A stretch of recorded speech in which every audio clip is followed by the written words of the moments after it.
front of me is OPPO FIND N2 FLIP, and today I would like to show you how you can set up screen lock on this OPPO.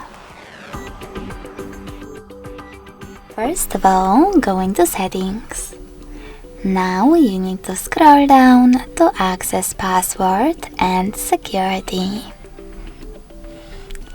Then click on Lock Screen Password.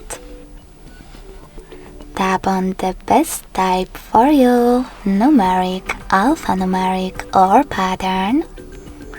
Wait 5 seconds and choose Continue in the pop-up.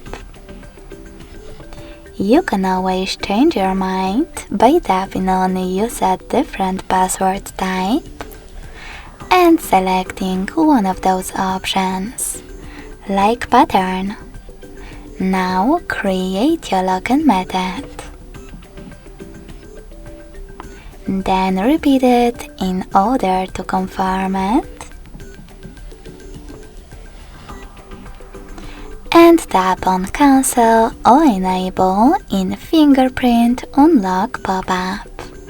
I will go with Cancel though. So now when I switch off my screen,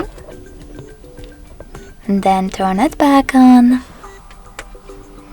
I can see that pattern is now required.